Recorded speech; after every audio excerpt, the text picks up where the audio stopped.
penyidik telah menetapkan saudari PC sebagai tersangka. Pasal yang kami persangkakan pasal 340, subsidiar 338, junto pasal 55, junto pasal 56 KUHP. Katanya Kompolnas kena prank, LPSK kena prank, Komnas HAM kena prank, Mabes Polri kena prank.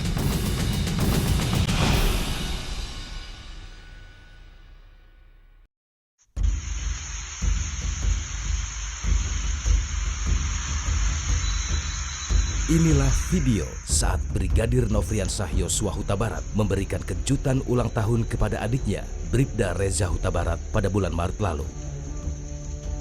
Hari itu, Reza Huta Barat tepat berumur 22 tahun.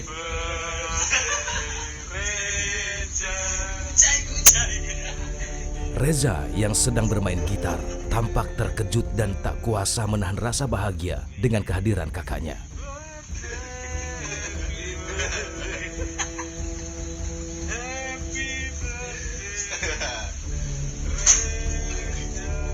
Dalam video berdurasi sekitar 2 menit ini, sosok Yosua Huta Barat terlihat begitu dekat kepada adiknya.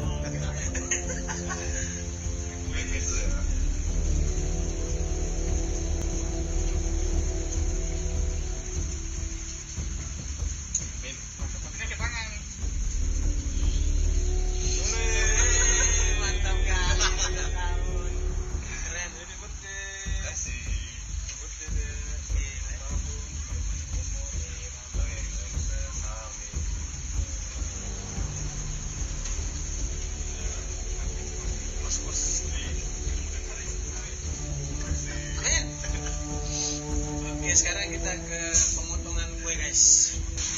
Berat juga nih, tuh.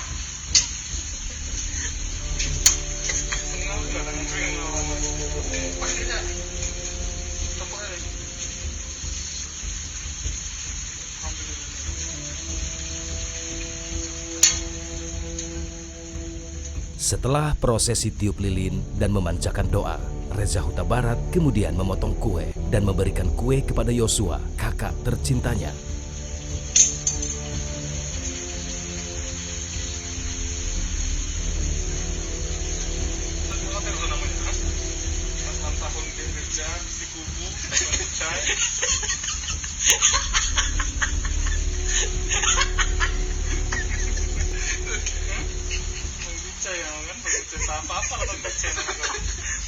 Nama resepsi itu nanti.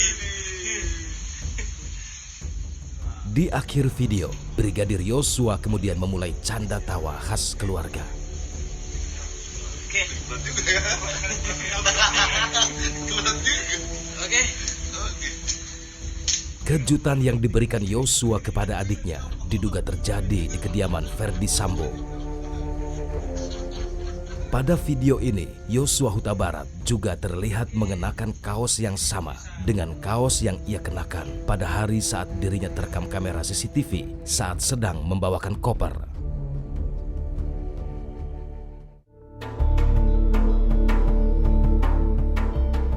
Brigadir Yosua Huta Barat adalah anak kedua dari 4 bersaudara pasangan Samuel Huta Barat dan Rosti Simanjuntak. Yosua dikenal sebagai pribadi yang santun, rendah hati, dan sayang kepada keluarga. Yosua Huta Barat lahir di Jambi 29 November 1994. Masa kanak-kanak dan remaja Yosua dihabiskan di Muara Jambi. Sejak kecil, Yosua sudah bercita-cita ingin menjadi polisi. Tak heran, Yosua remaja aktif mengikuti kegiatan bela diri. Bahkan saat pendaftaran seleksi kepolisian, Yosua masuk secara mandiri dan keluarga tidak mengeluarkan uang sepeser pun. Yosua kemudian menempuh pendidikan kepolisian di Sekolah Polisi Negara di Jambi tahun 2012. Selesai sekolah, Yosua kemudian menjadi anggota Brimob di Makobrimob Batalion B Pelopor Pemenang Jambi. Kala itu Yosua sempat ditugaskan ke Papua. Di Brimob, Yosua dipercaya sebagai penembak jitu alias sniper.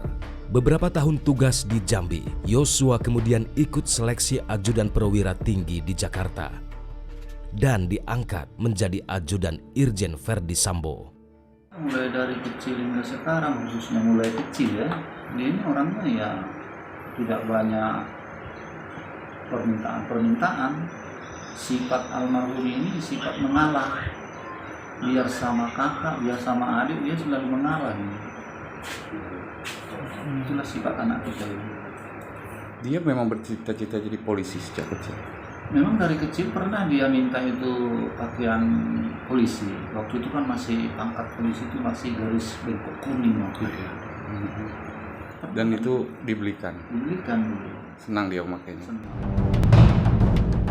Dan sebagai hamba Tuhan, Yosua juga dikenal sebagai pribadi yang taat beragama. Jadi pribadi yang juga rajin bekerja, membantu orang tuanya. Jadi memang ketika dia juga sudah jadi polisi, si almarhum Brigadir Nofriansah Yosua ini pribadi yang tetap rendah hati ya, pribadi yang tetap ramah, santun ya. Bahkan ketika berjumpa dengan teman saya, pendeta muda Pendeta Maria di Simarmata, dia tidak sengaja waktu itu mereka bertemu di angkringan ya. Dia menyalam pendeta ini dengan mencium tangan. Dan memang selama dia juga kalau dia ada di sini, dia rajin beribadah.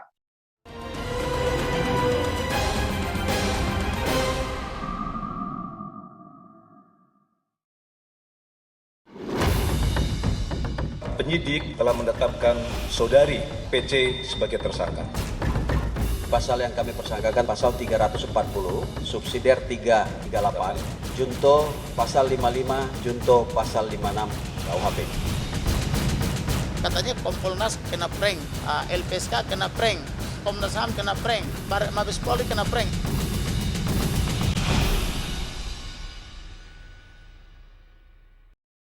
Penyidik juga telah melaksanakan pemeriksaan mendalam dengan scientific crime investigasi, termasuk dengan alat bukti yang ada, dan sudah dilakukan gelar perkara, maka penyidik telah menetapkan saudari PC sebagai tersangka.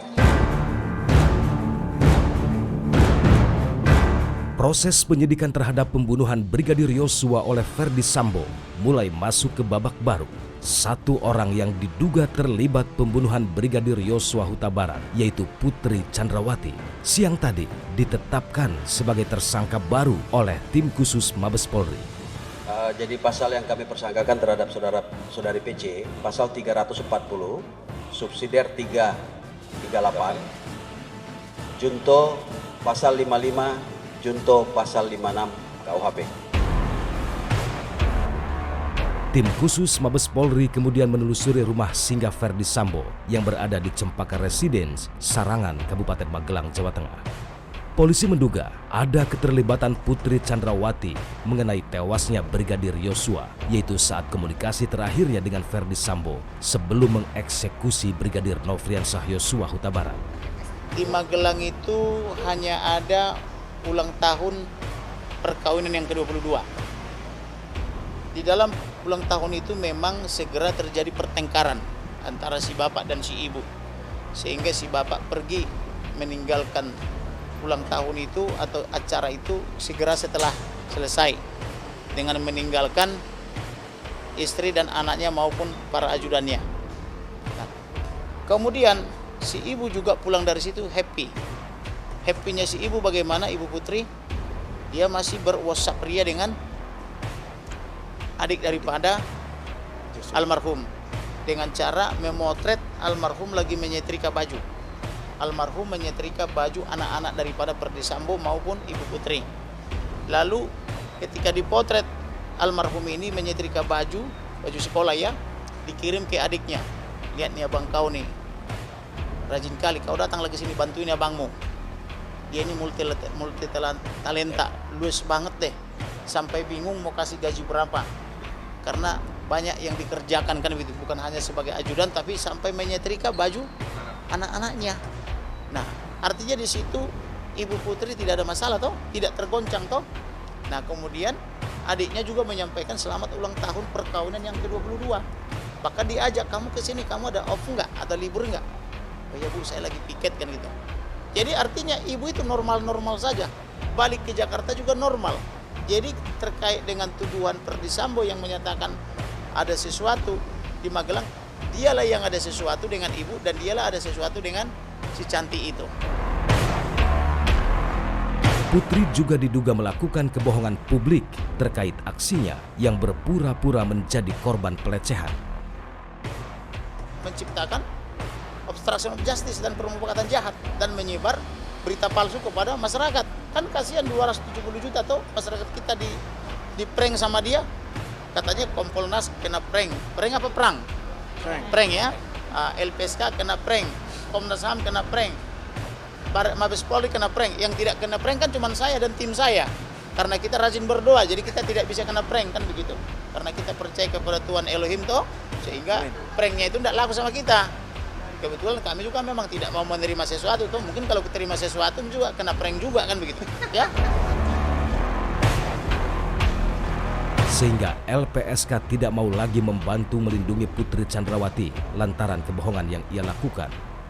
Dan tanggal 12 Juli itu kan sudah ditetapkan bahwa kasus tersebut itu dihentikan, sehingga kan Ibu PC tidak memiliki status hukum dalam kasus ini, sehingga dalam kasus tersebut maupun kasus yang pembunuhan sampai sekarang kan belum ada. Jadi kemudian kita menolak status hukumnya itu dalam artian apakah yang bersangkutan ini sebagai saksi, korban, pelapor atau ahli atau saksi pelaku yang bekerja sama. Jadi masih tidak ada status itu, sehingga kami kemudian memutuskan untuk menolak. Oleh karena itu, Komarudin berharap Putri Chandrawati segera ditetapkan sebagai tersangka. Kita minta penegasan supaya Ibu Putri segera dijadikan tersangka dan kawan-kawan. Nanti segera saya berangkat ke Jambi juga mendapatkan surat kuasa untuk melaporkan perbuatan lainnya.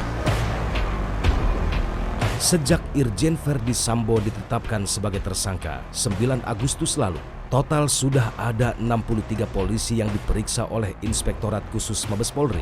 35 polisi diantaranya diduga telah terbukti melanggar etik. Namun, apakah ke-35 polisi itu sudah semua? Belum. Masih ada dokter yang forensik itu belum diperiksa. Katanya juga nggak usah diperiksa. Kemudian ada Karopenmas juga kan belum diperiksa, ya kan? Jadi yang begitu loh ya, seperti itu ya. Atau yang lain, tetapi yang membelalakkan mata saya dan membuat saya terkejut itu karena seorang Sambo yang diduga telah melakukan pembunuhan 31 orang yang terdiri dari perwira tinggi, perwira menengah dan perwira pertama itu mau tenggelam dengan sadar gitu, masuk ke jurang bersama Sambo. Ini yang nggak habis pikir saya. Jadi apa-apa ketaatan buta ya, saya rasa mereka nggak buta ya. Bukan takut, mana ada rasa takut. Nah, saya rasa ada kepentingan. Jadi relasi mereka dibangun atas dasar kepentingan. Relasi itu saya rasa terbangun karena kepentingan ekonomi ya. Sehingga mereka melupakan sumpah sebagai anggota Polri ya, Bayangkara Negara, melupakan kode etik, bahkan menerabas hukum pidana.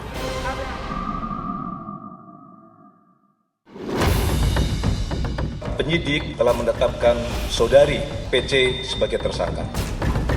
Pasal yang kami persangkakan pasal 340, subsidiar 338, junto pasal 55, junto pasal 56 KUHP. Katanya Kompolnas kena prank, LPSK kena prank, Komnas HAM kena prank, Mabes Polri kena prank.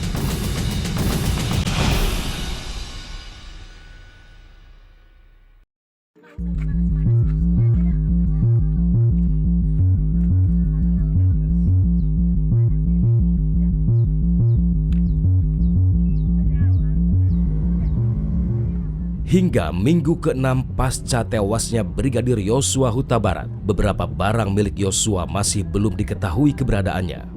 Baru beberapa barang saja yang sudah kembali kepada keluarga, seperti pakaian dan sepatu. Sementara barang lain, seperti handphone, laptop, jam tangan, dan uang senilai puluhan juta rupiah masih belum diterima pihak keluarga. Yang disita kalau nggak salah 62 juta sekian. disita penyidik itu? Iya. Ada alasannya nggak? Ya belum tahu, tidak ada alasan. Matanya untuk bukti.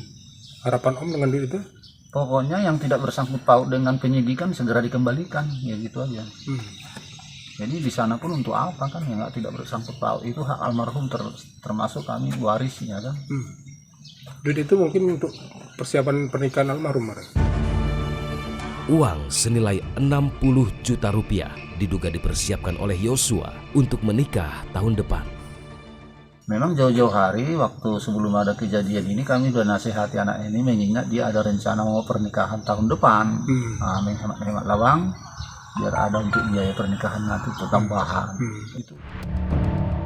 Bahkan ada dugaan 4 rekening milik Yosua, uangnya dikuras Ferdi Sambo 3 hari pasca Yosua tewas. Almarhum ini dikuasai atau dicuri oleh terduga Ferdi Sambo dan kawan-kawan. Handphonenya, ATM-nya di 4 bank, kemudian laptopnya merek Asus dan sebagainya. Ternyata benar seperti saya katakan kemarin, libatkan PPATK. Mengapa ada transaksi sedangkan orangnya sudah mati kan begitu. Tadi terkonfirmasi sudah, memang benar apa yang saya katakan itu benar bahwa tanggal 11 Juli 2022 itu masih transaksi orang mati mengirimkan duit. Coba kebayang nggak kejahatannya? Orang mati, dalam hal ini almarhum, transaksi uang, mengirim duit ke rekeningnya salah satu tersangka. Ajaib ke? Itulah Indonesia. Dari rekening almarhum mengalir ke tersangka. Berapa uang nominalnya? 200 juta. Isu ada uang besar yang dikelola Ferdi Sambo terus bergulir di masyarakat. Dugaan itu datang bukan tanpa alasan, karena selain menjadi Kadif Propam Mabes Polri, Ferdi Sambo juga Ketua Satgas Polri. Lalu benarkah Satgasus bebas mengambil dan menangani berbagai kasus kejahatan di seluruh Indonesia? Ini nggak ada namanya hanya Satgasus ya. Satgasus ini diberikan kewenangan untuk menangani perkara-perkara pidana yang atensi. Wah, bahasanya atensi nih. Atensinya siapa yang menentukan atensi? Ya bisa Kapolri yang membuat sprint, bisa juga Satgasus sendiri, Ketua Satgasus ya. Kalau atensi kan berarti dia akan punya kewenangan menarik perkara-perkara dimanapun yang diatensi untuk ditangani Satgasus. Ya, apa saja tindak pidana yang itu? Psikoterapika, narkoba, TPPU, korupsi, dan IT. Ini tindak pidana yang masuk pada wilayah yang mewah nih, dalam tanda kutip. Mewah dalam arti jumlah uangnya beredarnya banyak. Beberapa hari lalu, Tim Advokasi Penegakan Hukum dan Keadilan atau TAMPAK juga mendatangi KPK untuk melaporkan dugaan suap yang dilakukan staf Ferdi Sambo kepada LPSK. Ada janji-janji uang 2 miliar. Ada pemberian amplop, ada dugaan katakanlah dokter dijanji-janjikan apa sudah diterima 10 miliar. Iya kan? Dari mana uang ini? Berapa sih gajinya Ferdi Sambo? Saya bayangkan berarti hanya naik mobil Xenia itu udah hebat itu. Tapi kita lihat hari-harinya naik mobil-mobil mewah, makanya saya bilang ada sesuatu yang gagal di kepolisian kita. Enggak lagi malu mempertontonkan dari mana kekayaannya kalau bukan dari hasil. Nah, oleh karena itu saya kira makanya kita dorong KPK segera karena PT AEK sudah mulai menelusuri. Nah, KPK juga sudah segera menelusuri ini. Mulai saja dari LPSK menelusuri. Nah, baru dari mana sumber duitnya? Karena kan Sambo itu kan dulu namanya Ketua Tim Satgasus Merah Putih. Padahal kan tahu sudah semua rahasia umum. Apa yang ditanganin ini? Pertama, ada soal korupsi, ada money laundering. Nah, di money laundering inilah soal judi online, 303 dan lain-lain. Kalau benar. Kan memang itulah salah satu yang mereka sidik itu. Fokus mereka di sana. Nah, apakah uang dijanji-janjikan adalah sumber yang dari sini?